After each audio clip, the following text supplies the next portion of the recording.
আগামীকাল দুপুরে আকাশে ঘটতে চলেছে এক বিরল বলয়াকার সূর্যগ্রহণ। যখন চাঁদ পৃথিবী ও সূর্যের মাঝখানে এসে সূর্যের আলোকে আংশিক বা সম্পূর্ণ ঢেকে দেয়, তখনই তৈরি হয় এই আশ্চর্যময় দৃশ্য।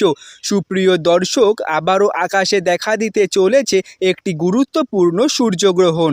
এই গ্রহণ কখন শুরু হবে, কখন শেষ হবে, পৃথিবীর কোন কোন দেশ ও অঞ্চল থেকে এই গ্রহণ সম্পূর্ণরূপে দেখা যাবে এবং গ্রহণের সময় কী কী সতর্কতা মেনে চলা উচিত, পাশাপাশি গ্রহণের সময় গর্ভবতী মহিলাদের জন্য কী কী সতর্কতা রয়েছে, সবকিছুই আজকের এই ভিডিওতে বিস্তারিতভাবে জানাবো।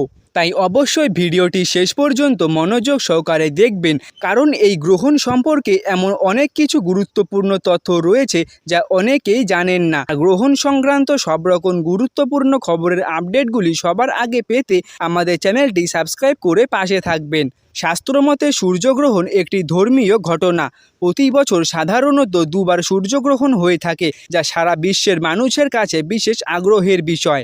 এই সূর্যগ্রহণ ভারত, বাংলাদেশ সহ এশিয়ার বেশ কিছু অংশে দেখা যেতে পারে।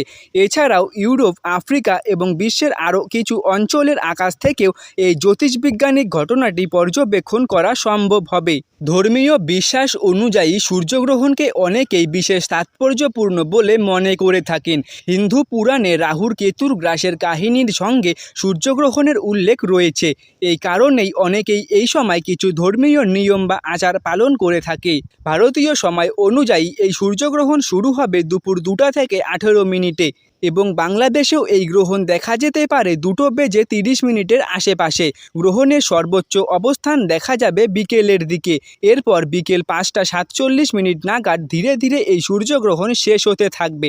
গ্রহণের সময় অনেকেই কিছু প্রচলিত সতর্কতা মেনে চলেন, যেমন গর্ভবতী মহিলাদের অযথা বাইরে না যাওয়ার পরামর্শ দেওয়া হয়। ধারালো জিনিস ব্যবহার এড়িয়ে চলার কথাও বলা হয়ে থাকে। তবে মনে রাখা দরকার, এগুলো মূলত ধর্মীয় বিশ্বাস ও সামাজিক প্রথার অংশ। বৈজ্ঞানিকভাবে সূর্যগ্রহণ মানুষের দৈনন্দিন জীবনে সরাসরি কোনো নেতিবাচক প্রভাব ফেলে না। তবে সূর্যগ্রহণ দেখার ক্ষেত্রে একটি গুরুত্বপূর্ণ সতর্কতা রয়েছে। খালি চোখে সরাসরি সূর্যের দিকে তাকানো উচিত নয়। নিরাপদ সোলার ফিল্টার বা বিশেষ চশমা ব্যবহার করেই এই গ্রহণ দেখা উচিত। এছাড়াও সূর্যগ্রহণের সময় অনেকেই মোবাইল ক্যামেরা বা টেলিস্কোপ দিয়ে সরাসরি সূর্যের ছবি তোলার চেষ্টা করেন, তাই এই বিষয়েও সতর্ক থাকা জরুরি। আরও একটি গুরুত্বপূর্ণ বিষয় হল, গ্রহণ চলাকালীন দীর্ঘ সময় ধরে আকাশের দিকে তাকিয়ে থাকা উচিত নয়, কারণ দীর্ঘ সময় ধরে আকাশের দিকে তাকিয়ে থাকলে চোখে চাপ পড়তে পারে।